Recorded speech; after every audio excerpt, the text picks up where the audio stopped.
Hello friends, पहल classes VNS में आप सभी का स्वागत है। हम लोग भारतीय राजनीतिक विचारकों को पढ़ रहे हैं, जिसमें से हम लोग नेट के सिलेबस के अकॉर्डिंग अगर देखें तो अधिकतम थिंकर्स को पढ़ लिया है।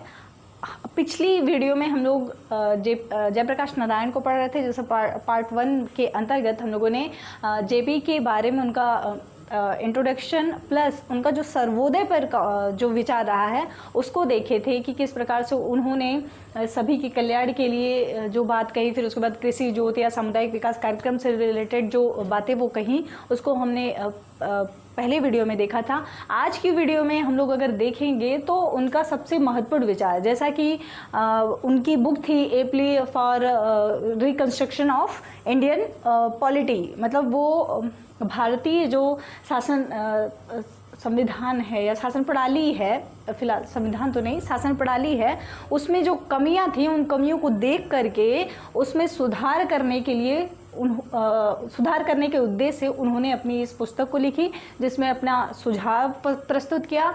और दूसरा उनका सबसे ज़्यादा महत्वपूर्ण विचार है संपूर्ण क्रांति का। तो इन दोनों थॉट को आज की वीडियो में हम लोग कवर करेंगे। तो आज की वीडियो में देखेंगे हम लोग भारतीय राज्य व्यवस्था पर, भारतीय राज्य व्यवस्था के पुनर्निर्माण पर, भारतीय राज्य व्यवस्था के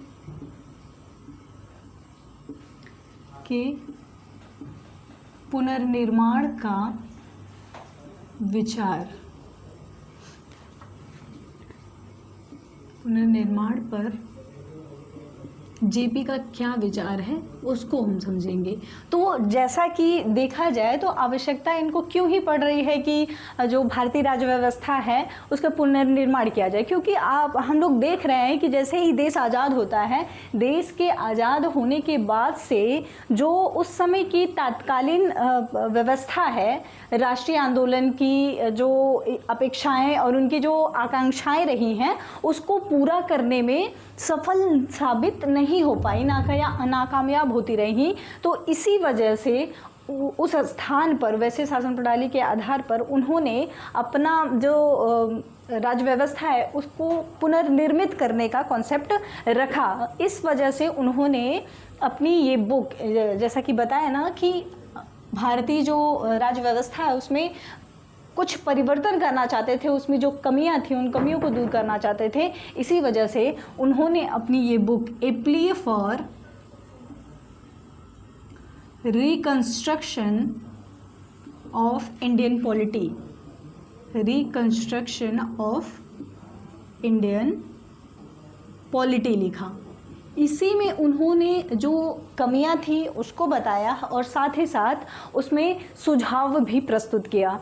जैसा कि इस बुक में उन्होंने जयप्रकाश नारायण के द्वारा बताया गया है कि भारतीय राज्य व्यवस्था के लिए जो विचार या तर्क जो प्रस्तुत किया गया है वो बताते हैं, जेपी के द्वारा बताया जाता है कि वो इस मामले में जो अरविंद घोष हैं उनसे प्रभावित है, महर्षि अरविंद घोष, उनके विचारों से वो प्रभावित हैं। उन्हीं के तर्क को अपनाते हुए वो कॉन्सेप्ट अपना इस बुक में प्रस्तुत किए हुए हैं। जैसे वो बताते हैं, जेपी कहते हैं कि अरविंद के अंदर उन्हें असाधारण अंतः ज्ञान स्फूर्ति वाला व्यक्ति दिखा, जिसने भारतीय राज्य व्यवस्था में उसके भारतीय राज्य व्यवस्था की जो आधारशिला रखी वो सच्ची प्रकृति की और एकदम स्पष्ट आधारशिला घोष के द्वारा रखी गई। तो उससे प्रभावित हुए और उन्होंने जो जेपी इनसे प्रभावित होते हुए पुनर्निर्माण की जो उनकी संकल्पना थी, राज्य व्यवस्था में पुनर्निर्माण की जो बात था, उसके लिए उन्होंने सबसे पहले जो संसदीय शासन प्रणाली, चूँकि वो पहले कमी को बताते हैं, कमियों को बताते हुए फिर उसमें परिवर्तन करते हुए, जैसे कि सामुदायिक लोकतंत्र का विचार प्रस्तुत करेंगे और विकेंद्रीकरण की बात करेंगे। संसदीय लोकतंत्र की तो वो आलोचना करते हैं, वहीं दल विहीन लोकतंत्र की बात करेंगे। तो संसदीय शासन व्यवस्था जो है, संसदीय लोकतंत्र और जो दलगत राजनीति है, दलगत लोकतंत्र है, उसकी आलोचना करते हैं। संसदीय लोकतंत्र और दलीय जो राजनीति है, दलीय लोकतंत्र की वो खूब आलोचना करते हैं। वो कहते हैं, इन दोनों का आलोचना की, यानी कि कमी बताया उन्होंने। वो जेपी के द्वारा बताया गया। जेपी कहते हैं कि अगर सबसे पहले हमें परिवर्तन करना है, राज्य व्यवस्था में परिवर्तन करना है, तो पहले सबसे पहले जो संसदीय लोकतंत्र और दलीय लोकतंत्र की जो कॉन्सेप्ट है उसको, उसके स्थान पर हमको क्या लाना है? उसके स्थान पर हमको सहभागी लोकतंत्र, सामुदायिक और पंचायती राज जो आधारित शासन प्रणाली है उसको अपनाना होगा। इसकी आलोचना करते हैं और इसके स्थान पर सामुदायिक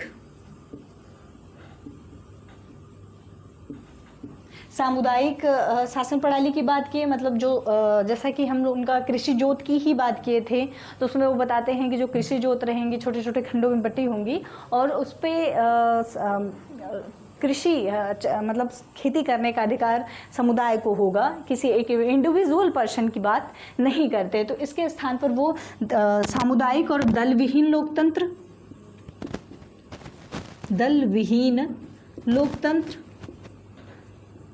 और पंचायती राज जैसी शासन प्रणाली की वो प्रबल समर्थक हुए। इन ऐसी शासन, वो कहते हैं कि जो कमियां हैं संसदीय लोकतंत्र में, दलीय लोकतंत्र, तो उनको दूर करिए और उसके स्थान पर सामुदायिक विकास, सामुदायिक लोकतंत्र, दल विहीन लोकतंत्र और प्रजातांत्रिक मतलब पंचायती राज शासन प्रणाली को अपनाया जाना चाहिए। ऐसा कहा जाए कि ग्रामीण जो शासन है उसको अपनाया जाना चाहिए।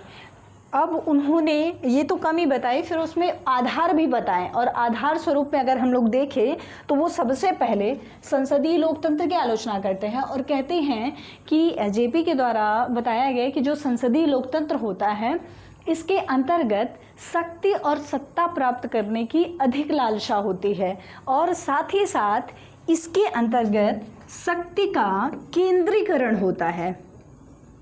शक्ति और सत्ता का केंद्रीकरण हो जाता है।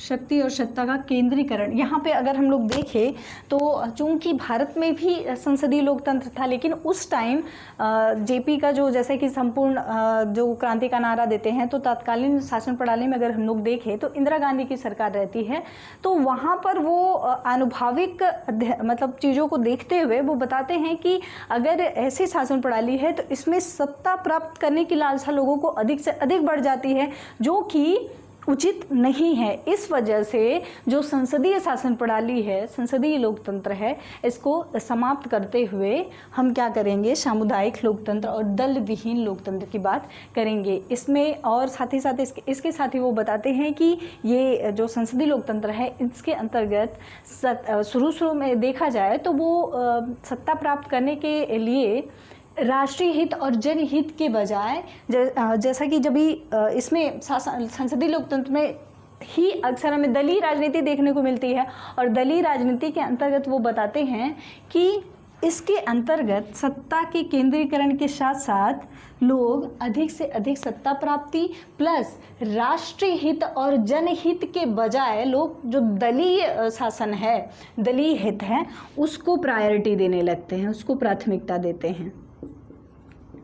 दलीय हित को प्राथमिकता जेपी के द्वारा मतलब जेपी बताते हैं कि संसदीय लोकतंत्र में दलीय हितों को की प्राथमिकता दी जाती है। इस वजह से वो संसदीय लोकतंत्र की आलोचना करते हैं। और इसके साथ ही जेपी संसदीय लोकतंत्र के लिए बताते हैं कि जो संसदीय शासन है उसके अंतर्गत अल्पमत का शासन होता है, बहुमत का नहीं। बहुमत का शासन तो एक छलावा होता है। इसमें जो संसदीय शासन है, संसदीय शासन के अंतर्गत अल्पमत का शासन होता है। देखने को तो कहा जाए कि है तो बहुमत का शासन, लेकिन वास्तविक रूप में देखा जाएगा देखा जाता है कि अल्पमत ही केवल शासन करते हैं।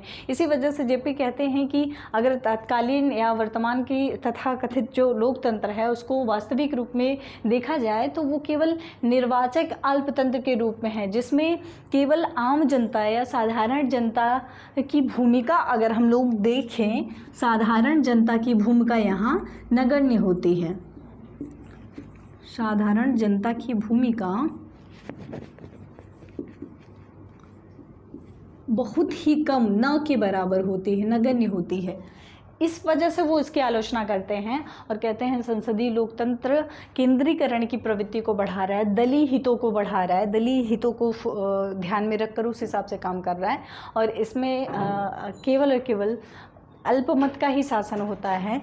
इस वजह से वो इसकी आलोचना करते हैं और इसके आलोचना करने के साथ ही साथ अगर हम लोग देखें तो वो बताते हैं कि लोकतांत्रिक ये जो संसदीय शासन है इसके अंतर्गत लोकतंत्र जो है वो गणना पर आधारित हो गया है, न कि नैतिकता पर। वो यहाँ तक कहते हैं, जेपी कहते हैं कि हमें जो लोकतंत्र है वो गणना पर आधारित नहीं होनी चाहिए, गिनती पर आधारित नहीं होना चाहिए, गणना पर आधारित नहीं बल्कि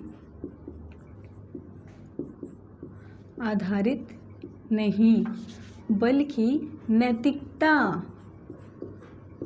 पर आधारित होनी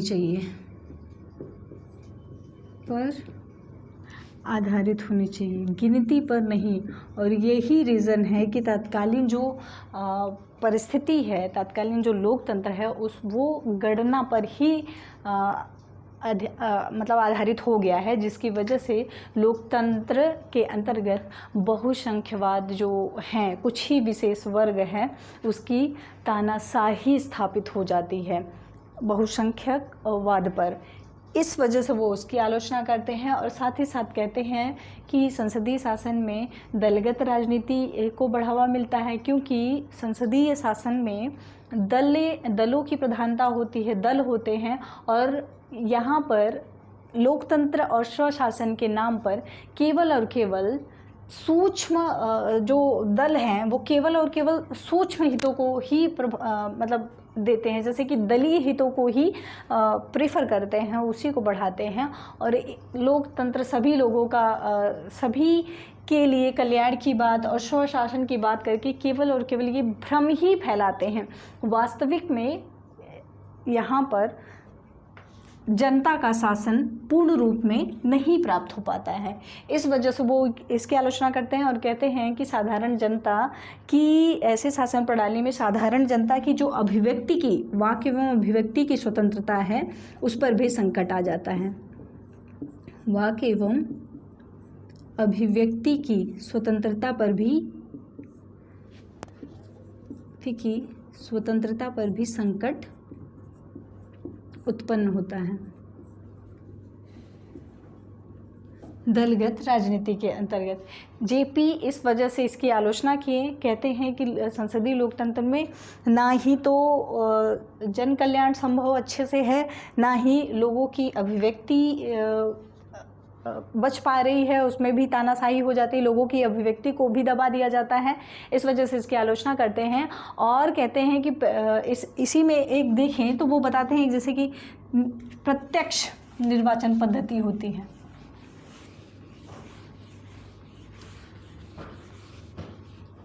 नेक्स्ट हुआ प्रत्यक्ष निर्वाचन पद्धति।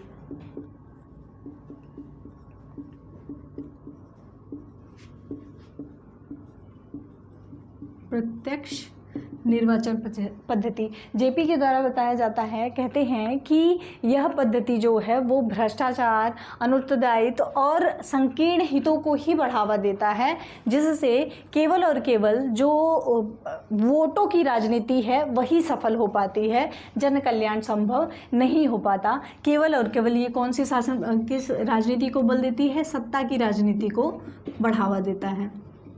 जो प्रत्यक्ष निर्वाचन पद्धति है ये भी एक कमी बताते हैं और इसके साथ ही वो कहते हैं कि ये जो संसदीय शासन प्रणाली है वही इसमें सत्ता का केंद्रीकरण और नौकरशाही का प्रभुत्व स्थापित हो जाता है। सत्ता का केंद्रीकरण और जनता का और नौकरशाही का प्रभुत्व स्थापित होता है। तो ये सभी चीज़ों को वो गलत बताते हैं और कहते हैं ये कमियां हैं कि तत्कालीन शासन प्रणाली में, इस वजह से वो उसको पुनर्निर्मित करना चाहते थे। इन सभी कमियों को हटाते हुए वो कुछ सुझाव प्रस्तुत किए कि कैसे भारतीय लोकतंत्र को और अच्छा बनाया जाए। तो उसके लिए उन्होंने जो सुझाव प्रस्तुत किए उसमें से देखें तो सबसे पहले, चूंकि वो दलीय राजनीति को उचित नहीं मानते हैं, तो सबसे पहले वो कहते हैं कि जो शासन होगा वो दल विहीन लोकतंत्र होगा। दल विहीन लोकतंत्र की स्थापना की जानी चाहिए। दल विहीन लोकतंत्र, जैसा कि एम.एन. रॉय को जो हम लोग पढ़ रहे थे तो वहाँ पर देखा था कि दल विहीन लोकतंत्र का अगर सर्वप्रथम विचार की बात करें तो एम.एन. रॉय के विचारों में मिलता है, लेकिन उसका व्यवस्थित और उसको लोकप्रिय बनाने का कार्य जे.पी. के द्वारा किया गया है। तो इन्होंने जो राज्य व्यवस्था, भारतीय राज्य व्यवस्था है, उसमें परिवर्तन के लिए सर्वप्रथम दल विहीन लोकतंत्र का समर्थन किया। वो कहते हैं कि जो जेपी के अनुसार जो दल विहीन लोकतंत्र है, इसका अर्थ वो ये बताते हैं, कहते हैं कि शासन के जो सभी ढांचे हैं उनका निर्माण अगर किया जाए तो निर्दलीय आधार पर होना चाहिए। वो दल उसमें ना इंटरफेयर करना चाहे, निर्दलीय आधार पर किया जाए, जिससे जनप्रतिनिधियाँ जो होंगी, जनप्रतिनिधियों की स्वयं राजनीतिक दल के बंधन से आज़ाद रहते हुए, मुक्त रहते हुए अपने विवेक के अनुसार राष्ट्रीय हित में कार्य करना चाहिए।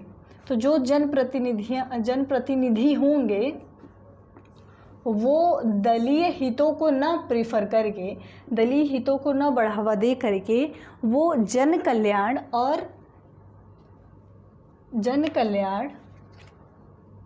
और राष्ट्रीय हितों के आधार पर कार्य करें, राष्ट्रीय हित पर, और दलीय प्रभाव से मुक्त होकर रहें। वो अपने विवेक का प्रयोग करें, दल के प्रभाव में कोई भी डिसीजन ना लें, कोई भी निर्णय ना लें। इस वजह से जेपी बताते हैं कि जो दलीय दल हैं वो अभी, जैसा कि हम लोगों ने देखा कि किस प्रकार दल शुरू में ठीक है, इलेक्शन होता है, लेकिन लास्टली क्या होता है कि जो शासन प्रणालियाँ में है वो जो प्रतिनिधि होते हैं, अगर दल से जुड़े हुए हैं तो वो केवल दलीय हितों को ही मतलब प्रायोरिटी देने लगते हैं, उन्हीं हितों के आधार पर चलते हैं। इस वजह से जब दल से जुड़े नहीं होंगे वो अपने विवेक के आधार पर काम करेंगे, जिससे जन कल्याण और राष्ट्रीय हित संभव हो सकेगा। इस वजह से वो इसकी आलोचना करते हैं। और इसके साथ ही साथ अगर हम लोग देखें तो दल विहीन लोकतंत्र का सेंस हम जेपी के विचार में एम.एन. रॉय सबसे पहले देते हैं, और कहीं ना कहीं देखें तो हमारे और भारतीय राजनीतिक विचारक हैं जो समर्थन करते हैं दल विहीन लोकतंत्र का, जैसे कि गांधी जी भी दल विहीन लोकतंत्र की बात करते हैं, वो इसका समर्थन करते हैं। और यहाँ तक कि जैसा कि उनका स्टेटमेंट है कि जैसे भारत आज़ाद होगा वो कांग्रेस की समाप्ति की बात करते हैं, कांग्रेस को विघटित करने की बात गांधी जी के द्वारा किया गया है।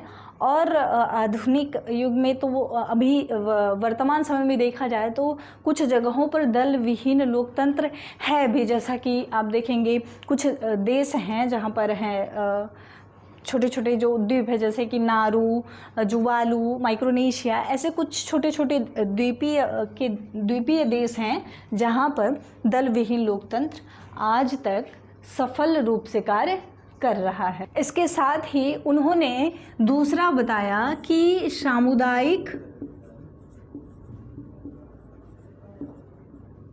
सामुदायिक और सहभागी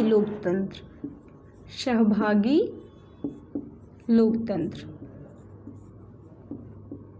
जेपी कहते हैं कि जो शासन प्रणाली है अगर विकेंद्रीकृत शासन प्रणाली में है, इसमें वो कहते हैं कि राजनीतिक सत्ता का पुनर्निर्माण हमें फिर से बदलना होगा, फिर से करना होगा। कि जो पहले की अगर हम बात करें तो वहाँ पे जो राजनीतिक सत्ता है वो एक पिरामिड की भांति जुड़ी हुई है, वैसी ना हो, बल्कि सत्ता देखा जाए तो प्राचीन समय से अगर हम लोग देखें तो कहीं न कहीं सत्ता का विकेंद्रीकरण है। मतलब सत्ता कई जगह पर बटी हुई है, शक्ति का विकेंद्रीकरण किया गया है। तो ये उचित होगा किसी भी देश की राज्य व्यवस्था को सही और समुचित रूप से चलाने के लिए। जैसा कि उन्होंने यहाँ पर हम अगर लोहिया, डॉक्टर राम मनोहर लोहिया की बात करें तो उन्होंने भी जो भारतीय राज्य व्यवस्था उसको चलाने के लिए चौखंबा राज्य का सिद्धांत दिया है, जिसके अंतर्गत वो ग्राम, जिला, राज्य और राष्ट्र, मतलब प्रांत और राष्ट्र की बात की है। जबकि वहीं जेपी की अगर हम लोग बात करें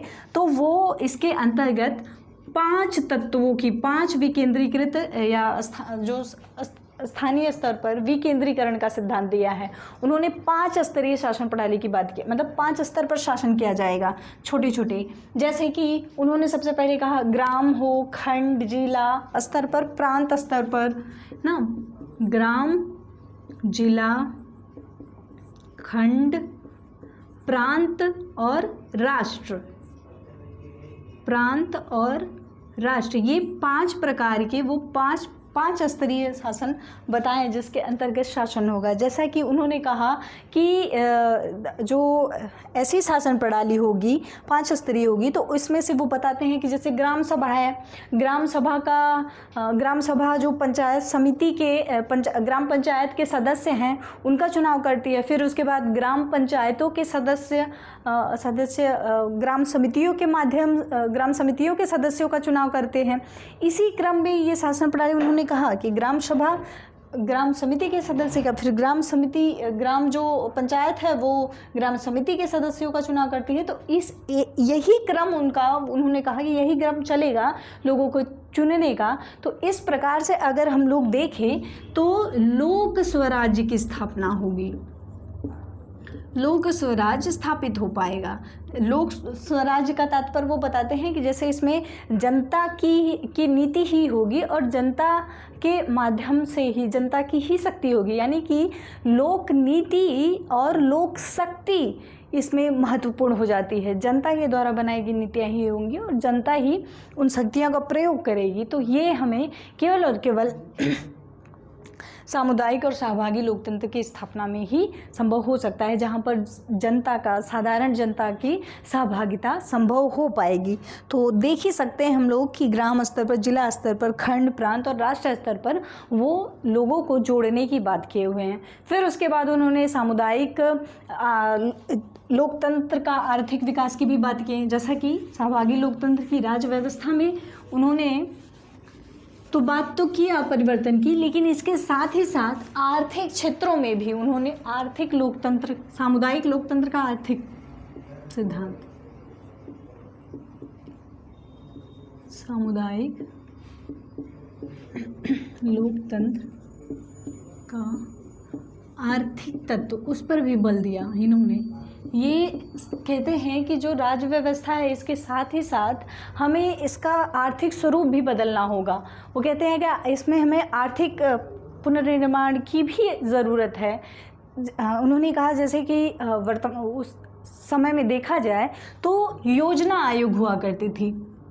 योजना आयोग क्या करता था कि एक ही साथ जो कि संघ स्तर पर कार्य करता था वो सभी गांवों के लिए कानून बनाया करता था। जबकि आप हर एक गांव की आवश्यकता और उसकी ज़रूरत अलग अलग होती है, उसकी मांग अलग अलग होती है, तो वो योजना आयोग सभी के लिए एक ही जैसा स्वरूप और एक ही जैसी नीति बना दिया करती थी, जो कि उचित नहीं है। इस वजह से उन्होंने विकास की जो योजनाएं थी उसको उन्होंने कहा कि ये योजना आयोग के माध्यम से, मतलब कोई एक संस्था के द्वारा ना बनाया जाए, बल्कि उसको उस ग्राम स्तर से जो विकास की प्रक्रिया है, जबकि इन्होंने कहा कि जो विकास की प्रक्रिया है वो गांव से शुरू होनी चाहिए।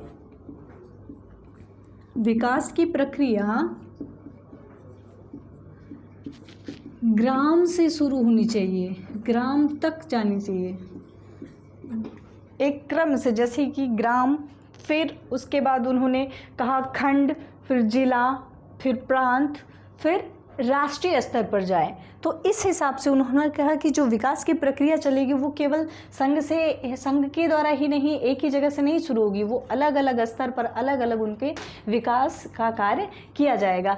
इसी वजह से अगर तत्कालीन समय में देखा जाए तो नीति आयोग कहीं ना कहीं अब उसका एक रूप स्पष्ट हो पाता है। और ये तो उनका था कि मतलब ये कैसे पुनर्निर्माण किया जाए, और साथ ही साथ एक मेन टॉपिक इनका आता है हम लोगों का, संपूर्ण क्रांति।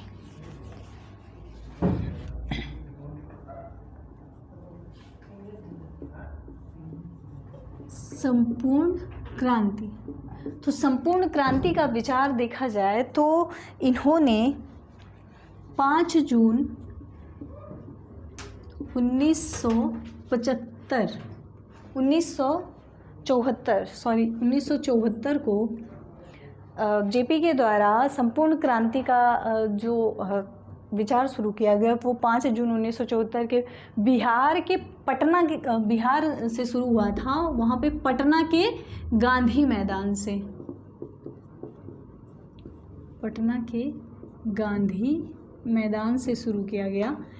ये आंदोलन, ये क्रांति देखा जाए तो तत्कालीन समय में इंदिरा गांधी की जो सरकार थी उनकी जो नीतियां थी और सर्वसत्तावाद की जो प्रवृत्ति थी उसके विरोध में इन्होंने इसको संपूर्ण क्रांति की शुरुआत की थी। लेकिन यह केवल उनकी नीतियों की ही आलोचना नहीं, बल्कि वो हर एक क्षेत्र में संपूर्ण क्रांति, जाहिर नाम से ही लग रहा है कि हर एक क्षेत्र, हर एक प्रवृत्ति में न केवल राजनीतिक सत्ता का परिवर्तन करना, बल्कि इसके अंतर्गत अगर हम लोग देखें तो सामाजिक, आर्थिक, राजनीतिक, शैक्षणिक, सांस्कृतिक, आध्यात्मिक सभी स्तर पर परिवर्तन की बात ये करते हैं।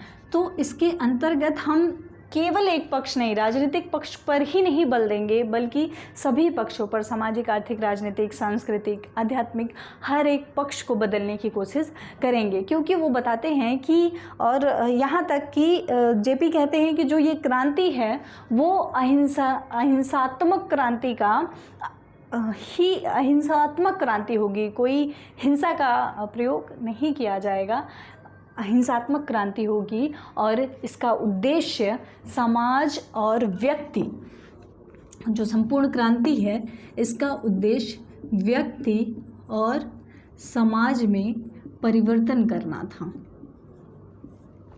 व्यक्ति और समाज में परिवर्तन करके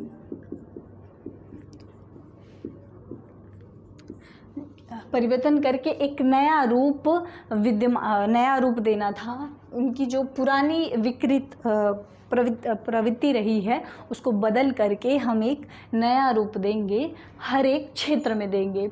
जैसा कि जेपी था तो स्पेशली उस दौरान इंदिरा गांधी की सरकार के विरुद्ध, लेकिन वो केवल राजनीतिक, वही बात की केवल इंदिरा गांधी की आलोचना, मतलब उनके नीतियों की आलोचना है, बल्कि वो संपूर्ण परिवर्तन पर बल देना चाहते थे। इस वजह से जेपी ने संपूर्ण क्रांति करने के दौरान जो उनका एक भाषण था 1975 में एक भाषण दिए थे, उसमें उन्होंने बताया कि इसके अंतर्गत न केवल हम एक पक्ष पर परिवर्तन करेंगे, बल्कि वो कहते हैं कि समग्र क्रांति के बाद एक ऐसा लोकतांत्रिक समय या एक लोकतांत्रिक समाज, जो संपूर्ण क्रांति होगी, संपूर्ण क्रांति के बाद एक ऐसा समाज स्थापित होगा। संपूर्ण क्रांति के बाद एक ऐसा समाज स्थापित होगा जिसके अंतर्गत किसी भी प्रकार की भेदभाव नहीं होगा, अन्याय नहीं होगा। इसके अंतर्गत प्रत्येक नागरिक क्या होगा? श्रमिक होगा। इसमें प्रत्येक नागरिक श्रमिक होगा।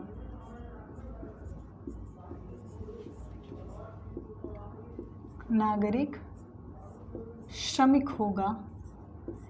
कोई भी अमीर और गरीब जैसा कॉन्सेप्ट नहीं दिखेगा, सभी एक समान होंगे, प्रत्येक नर नारी समान होंगे, नर नारी समान होंगे, प्रत्येक नर नारी के बीच समानता होगी, साथ ही साथ सभी को समान अवसर दिया जाएगा।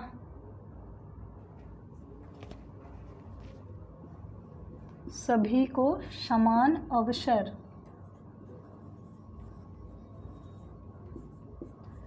समान अवसर प्रदान किया जाएगा। किसी के साथ किसी भी प्रकार का दुर्व्यवहार या अन्याय नहीं होगा। आर्थिक जो विभेद है वो समाप्त होगा। आर्थिक विभेद समाप्त होगा। आर्थिक विभेद समाप्त होने के साथ ही साथ सारी संपत्ति का स्वामी कोई निजी व्यक्ति नहीं, सारी शक्ति संपत्ति का स्वामी समाज होगा। सारी संपत्ति का स्वामी समाज होगा। सारी संपत्ति का स्वामी समाज होगा और जो प्रगति होगी वो प्रगति योजनाबद्ध तरीके से होगी। योजनाबद्ध तरीके से होगी। तो इस प्रकार से उन्होंने कहा कि जब क्रांति समाप्त होगी तो किसी भी प्रकार की असमानता नहीं, समाज के अंतर्गत एक ऐसी लोकतांत्रिक व्यवस्था रहेगी, लोकतांत्रिक समाज रहेगा जिसमें सभी नागरिक श्रमिक के रूप में होंगे। मालिक और श्रमिक जैसी कोई भावना नहीं रहेगी। नर नारी सभी समान होंगे, लिंग भेद किसी भी प्रकार का नहीं होगा, सभी को समान अवसर दिया जाएगा और जो प्रगति भी होगी वो भी सुदृढ़ और सही तरीके से होगी। तो इस प्रकार से हम लोग देखें तो जेपी के हर किसी एक मतलब उस टाइम की राज्य व्यवस्था को नहीं बल्कि हर एक पक्ष में परिवर्तन करने की बात किए हुए हैं। वही उनका संपूर्ण क्रांति का सिद्धांत था। और इसके उद्देश्य की अगर हम लोग बात करें, संपूर्ण क्रांति के उद्देश्य की बात करें तो इसके अंतर्गत अगर हम लोग देखें तो सामाजिक आर्थिक विकेंद्रीकरण पर बल दिया गया है और अन्याय विभेद इन सबको समाप्त करने पर बल दिया गया है और इन सब के विरुद्ध संघर्ष करने के लिए लोगों को प्रेरित करने की बात की गई है।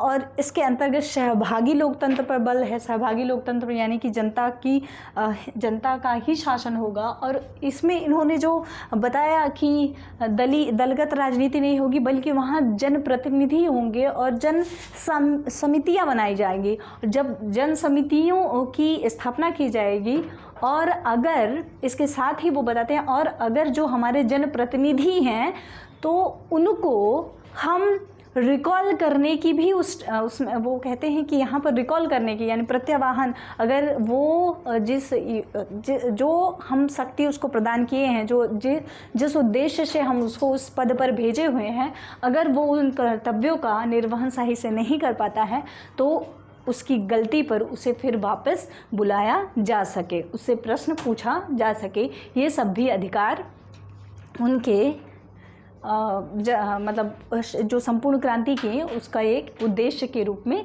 था। तो इस प्रकार से हम लोग देखें तो जेपी संपूर्ण क्रांति और दल विहीन लोकतंत्र की बात की, राजनीतिक व्यवस्था के पुनर्निर्माण के लिए उन्होंने इन चीज़ों को महत्वपूर्ण बताया और उसको जो कमियां थी उसको उजागर किया और उसको हटा करके उसके स्थान पर इन चीज़ों को जैसे कि दल विहीन राजनीति, सामुदायिक सहभागी, इन सब पर बल दिया।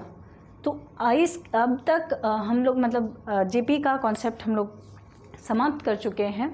अब हम लोग मिलेंगे नेक्स्ट वीडियो में नेक्स्ट थिंकर के साथ। तब तक के लिए धन्यवाद।